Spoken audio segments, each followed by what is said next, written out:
pejorativa, né? Eu acho que antes da consciência mínima, assim, da negritude em si e tomada desse lugar, né?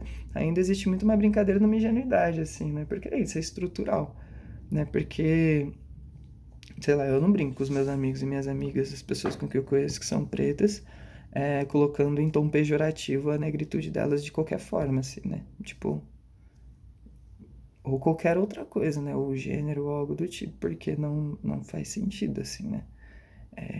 É uma violência, né? É uma violência.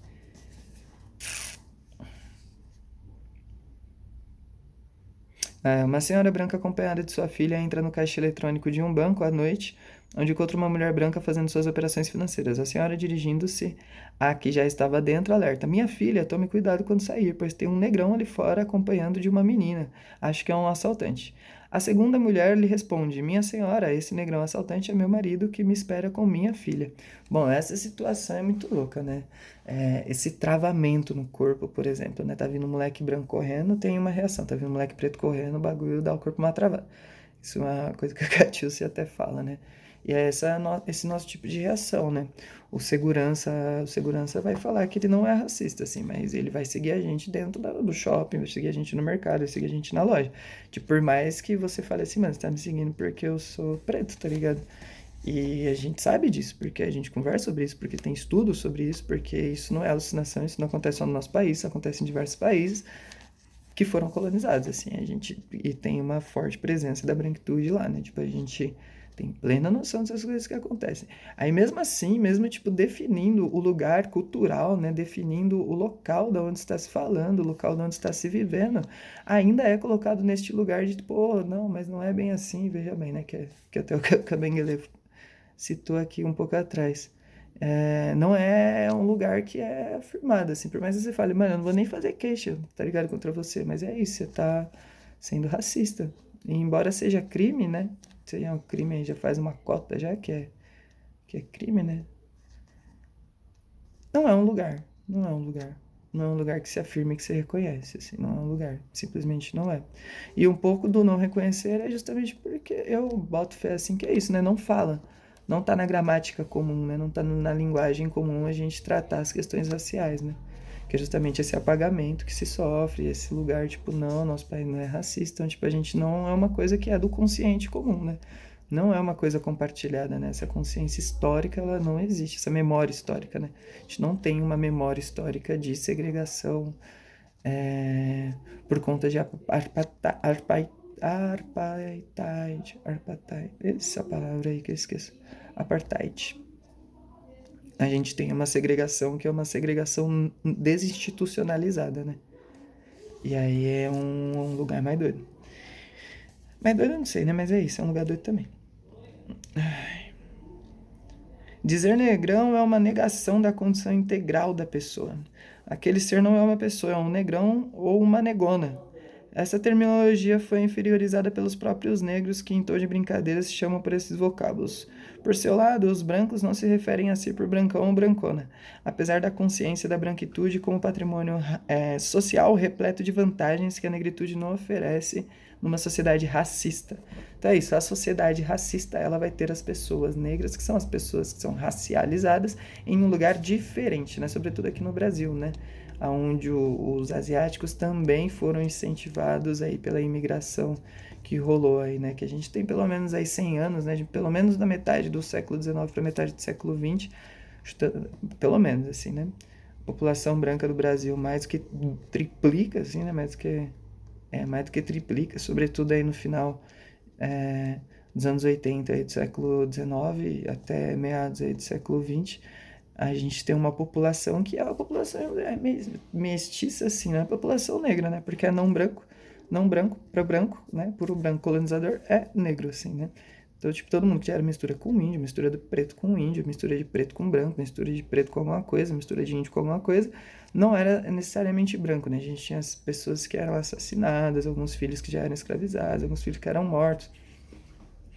Lei do, lei do ventre livre é uma coisa que não é tão antiga, né? Tipo, é 1871, né? Se eu não tiver muito doido. Vou até confirmar aqui. 1871. 1871.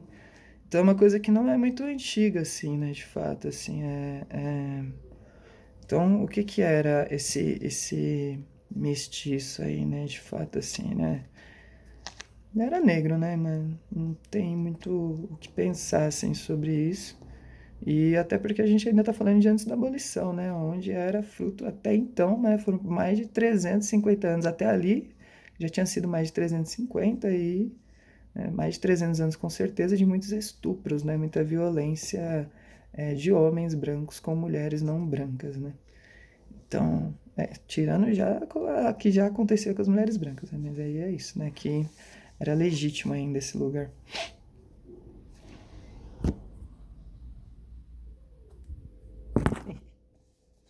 Ah,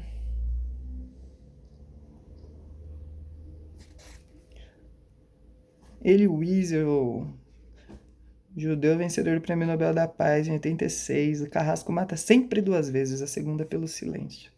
Justamente isso, né, mano? A escravidão, né? Como todo esse processo de assassinato de uma etnia, de semiocídio, epistemicídio e, né, todas esses sídios aí possível, né?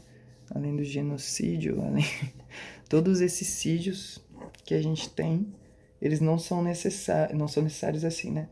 Eles são só a primeira afirmação, né, do assassinato, assim, né? Porque o carrasco em si, o racista em si, o sistema racista, ele desta maneira como o carrasco é duas vezes, né?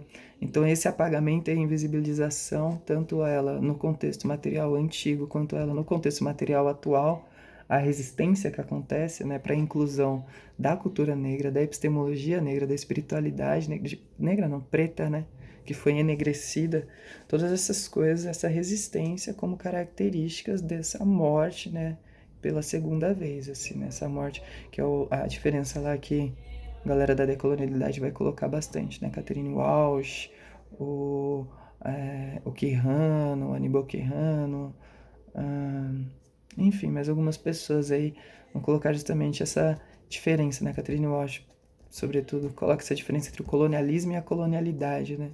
Colonialismo como essa imposição jurídica, administrativa, política e militar, a colonialidade como esse lugar epistemológico, espiritual, cultural, identitário, não sei o quê, tira a humanidade, não sei o quê, todas essas coisas que são processos diferentes, né? A gente desinstitucionalizou, né, o escravismo, assim, né? Mas a colonialidade, ela se perpetua, assim, né? Ela se perpetua e ela se transforma, né? Ela toma outras formas diante da cultura, sobretudo da cultura brasileira, né? Ah, o racismo brasileiro. Ah, aqui, os mestiços, né? Sempre lembrando. O racismo brasileiro desmobiliza as vítimas, diminuindo sua coesão, dividi-las entre negros e pardos. Cria ambiguidade dos mestiços, dificultando o processo de formação da sua identidade. Quando, ainda não politizados e conscientizados, muitos deixam de assumir sua negritude e preferem o ideal do branqueamento, que, segundo creem, ofereceria vantagens reservadas à branquitude. A figura do mestiço e da mestiça é muito manipulada na ideologia racial brasileira, ora para escamotear os problemas da sociedade, ora para combater as propostas de políticas afirmativas que beneficiam os que se assumem como negros. Esse lugar, né? Esse lugar de você cria, né, o mestiço, mas o mestiço não se entende quanto negro, né? O mestiço se entende quanto não negro, né? O não negrocionismo, né? Ele afirma esse lugar, né? Ele afirma o lugar do não negro, tipo o pardismo, né? Um pardo um moreno centrista, essas coisas, né? Então, se colocando, né? Se colocando muito mais, né, ao lado do branco, por quê? Porque não existe o vácuo do poder, né? Se você não reafirma esse poder diante de duas esferas que são dois extremos opostos, né? Ou esfera ou extremo receptor ou extremo emissor, você não se reafirmando na extremidade receptora, né, na extremidade da negritude, tentando entender como que aquilo te atravessa, como que aquilo ali te envolve e de fato como que aquela propriedade faz você ser constituído como elemento desse conjunto, né? Não tendo em vista isso, existe uma afirmação do poder que já está colocado, que é o poder que segue aí, né? A hegemonia, né? Entra neste lugar. Sincretismo cultural também é manipulado. Traz políticas, conteúdo multicultural, né? Aí, ó, multiculturalidade como esse lugar de olhar as diversas culturas a partir de uma cultura centralizada, né? Que é diferente da interculturalidade. Isso é uma coisa que a Catherine Walsh afirma com uma excelência, de uma maneira que eu acho mais interessante, assim. Ela fala um pouco mais disso.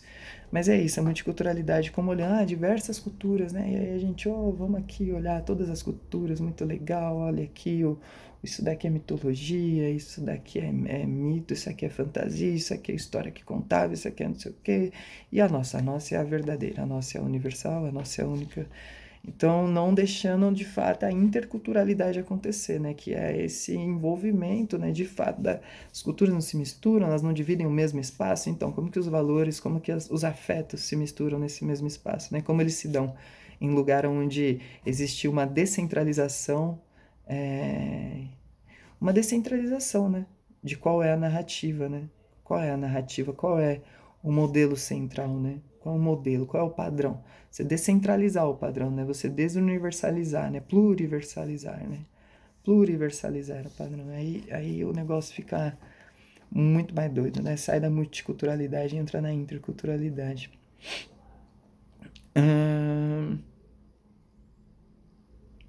A mestiçagem também como esse lugar da impureza, né? Enquanto ao mesmo tempo ele puxa aqui esse lugar da impureza, assim, né? Se for para escurecer, né? Porque a ideia é sempre embranquecer a família, deixar mais clarinho, né? É assim, ó, é algo como se todos os gaúchos descendentes de italianos nos estados do sul do Brasil se considerassem mestiços. E não, né, velho? Os caras no sul, a galera no sul, assim, né? Não generalizando, mas de quem eu tô falando, as pessoas, eu tenho plena noção, assim, de qual é o do imaginário, qual imaginário comum, a qual imaginário comum estou me referindo, né? E as expressões desse imaginário, as expressões materiais desse imaginário, é isso, não se considera mestiço, né? Sendo que não existe uma pureza racial, né? Não tem como não ter mistura, né? Mas não se considera como mestiço, mas porque ali tá branco, né, o negócio. É...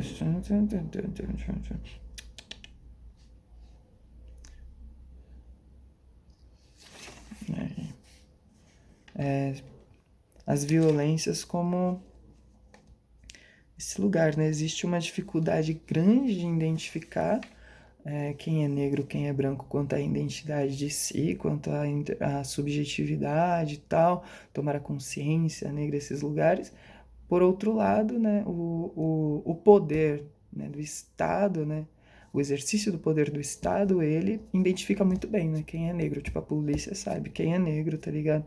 A gente chega no ambiente e a gente sabe que a faxineira, provavelmente, ou o cara que tá trampando ali, fazendo o trampo mais pesado, ou o pedreiro, ou tipo, não sei o quê. A gente tem uma reafirmação desses lugares, né? A gente tem, de fato, uma reafirmação desses lugares. Embora ninguém saiba, a gente não sabe, mas é negro ou não é? Ai, mas é branco? Ai, não é tão negro assim? Ai, mas não é tão... Mas, bom, estas imagens, né? Na novela, a gente continuou, né? Tipo, quantas pessoas negras são lá? A mulher faxineira. E quantas vezes a mulher loira é a empregada da mulher preta, né?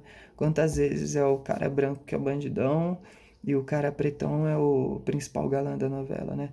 Quantas vezes esses lugares, né, são colocados? Então, não são colocados, infelizmente, não são colocados. Enfim, Kamengele vai continuando. É isso, sei lá, mano. Tá anotado.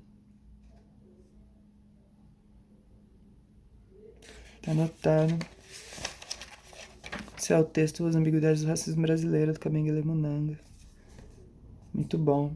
Muito bom. Pra lembrar. Da hora. E continua, mas é isso.